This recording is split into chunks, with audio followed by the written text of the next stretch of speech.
start with explaining how we got here today. So the best to do that, I can't explain without telling you a little bit of my story, so indulge me. I am a woman who suffers with lipedema. My name is Sandra Hall, and I have struggled with weight loss and obesity all my life. I'm 53 years of age. I can't believe I just said that publicly. My first experience of weight bias would have been probably when I was between grade 6 and grade 7. I gained 20 pounds. My mom was quite concerned. We went to the doctor. They put me on diet pills and signed me up for Weight Watchers. And I was chunky, but in my legs. And so they knew I was gaining weight and were concerned by how much, but it didn't work. I wasn't successful in losing as much as they thought. I don't even know if I lost anything at the time. But I remember the response clearly. I was in the office with the doctor, and I go, well, if your daughter's really eating the diet, this would be working. So obviously she's stealing food. She must be hiding something. This couldn't be true. So that theme of being felt like I was lying, that my food intake, my exercise regime were not real, or that I wasn't being honest about it, continued throughout my medical experience. So doctor after doctor, nutritionist, dietitian. I did succeed at losing weight at times. I think 3 times in my life now have lost over 100 pounds. But it always came back. And it came back because I gave up. It came back because my arms and legs didn't change. At the time, I didn't really realize that they were hurting because I didn't know different. But the biggest challenge with that was probably, and I can't say I knew it at the time, other than I really disliked myself. So I didn't know at that time not liking myself was leading to depression, anxiety disorder, and a lot of psychological issues that my family didn't understand. And that was happening from junior high on. I got through life and was managed, and I feel successful. I'm a certified life coach, but I couldn't even coach anymore because I didn't feel I was walking my talk. So the social psychological aspects of this disease are huge. I didn't really acknowledge that until after I was diagnosed because I didn't put the two together. So besides the social aspect, I did have physical symptoms. I had unexplained bruising. My nickname was Klutz, fat sack, because I had bruises and was just uncoordinated because we couldn't explain it. Well, you don't just get bruises unless you're falling somewhere. I didn't realize that when you had your blood pressure taken, that it was not supposed to be excruciating. Like, I cried and I thought, well, it just was. And the other one was when my dog jumped on my lap. It was like someone was jabbing me with a knife. And he's a small dog. He's not even, he's a little Bichon. So those are things that I thought were normal, so I didn't really speak to my doctor, that, because I was led to believe those were my fault.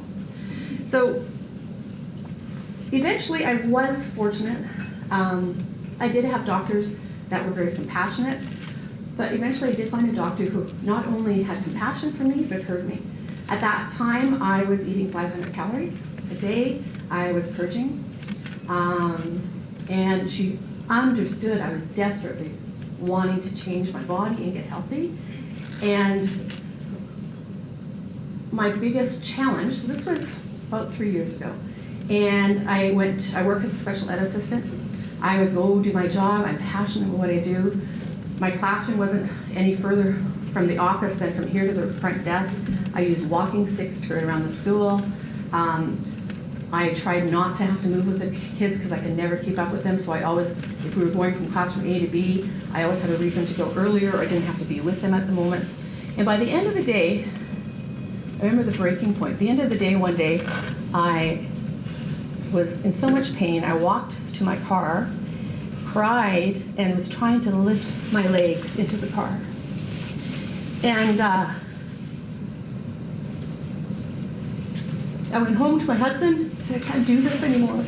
I went to my doctor. I said, I can't do this anymore. There's something wrong. She agreed. She put me on medical leave. And I'm surprised by my tears because this is my story, and I'm okay with it. But sharing it is making myself vulnerable. And for those of you who are lipedema, that's hard.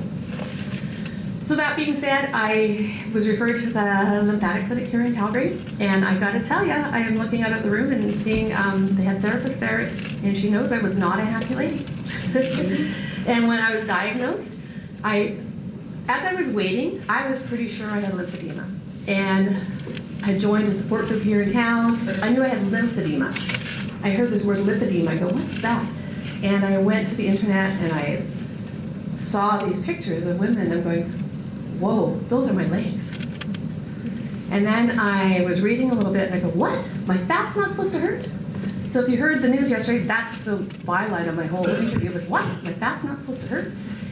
It was life-changing for me. So I kind of self-diagnosed, but I went to the clinic and I was told I have lymphedema and I have lipedema. And because of my size, that one caused the other. And I was very angry because that's not what I had read. So I went and I asked them, the therapists there are not doctors.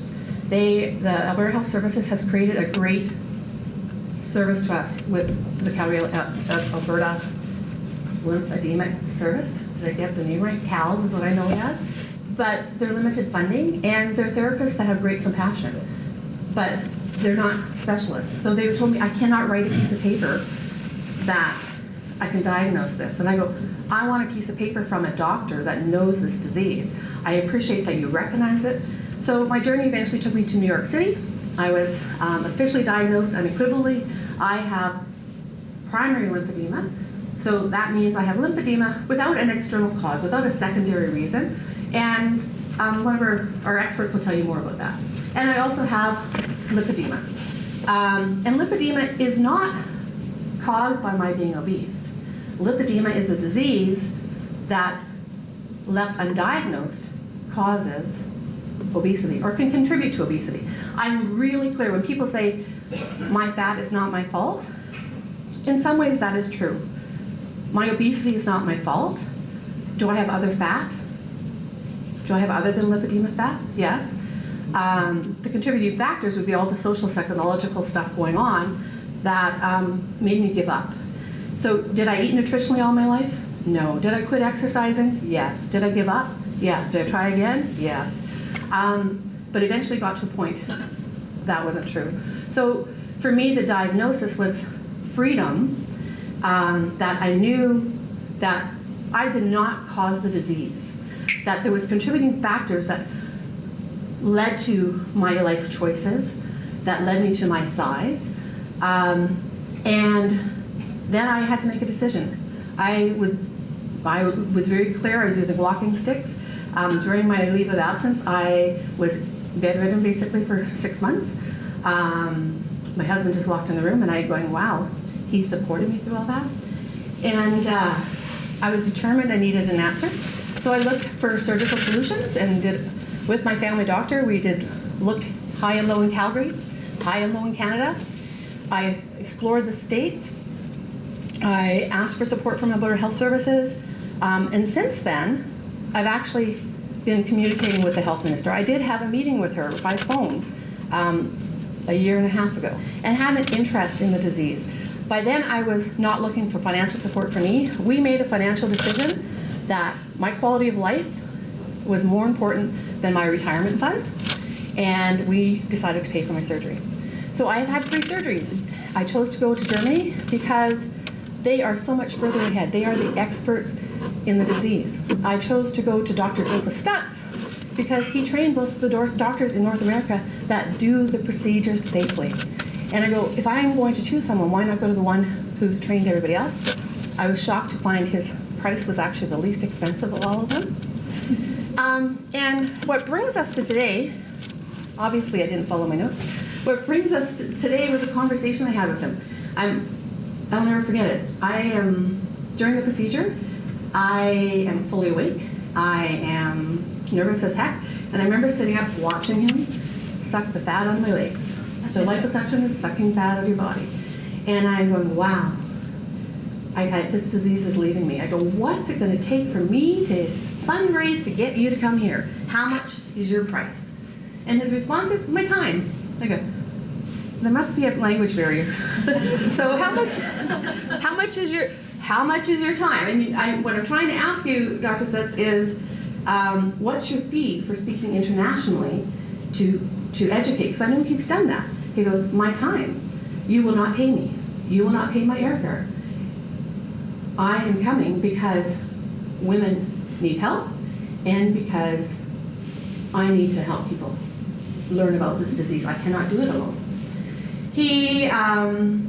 So a conversation with his assistant, fast forward, she goes, Sandra, we're gonna make this happen, right? And I go, okay. I can have 10 people at my house. Is Dr. Stutz okay with that? Sure. But we said, why don't we try reaching out to the doctors here and see if people will host events? And the response was, we'll come. But there's not enough buy-in to knowing about the disease that they were willing to take a risk. There's Dr. Imogen who did buy into that. And with the leap of faith, I talked to Polly and said, Polly, I'm going to book a date. And I was lucky enough to have the Blackfoot Hotel donate this space today. And we created today. And I go, okay, I have a space. I can't do it alone. This is more than I do. And I asked for help, and I had some great people on Facebook. I can help with registration, I can help with that. And I go, okay, but I am also not healthy yet. So I come along with this wonderful woman called Erica Thompson. And Erica said, Sandra, what can I do? And I go, I don't know. What do we need to do to make this happen? She goes, well, website's a good start. She goes, I can try to learn how to do one. I go, I can create a website. I've done that before. So LipedemaAlberta.ca was created. And it's turned out from a small 10 people at my house to 5 events across Alberta. And I'm proud of that and excited for that. And that's why you're here today.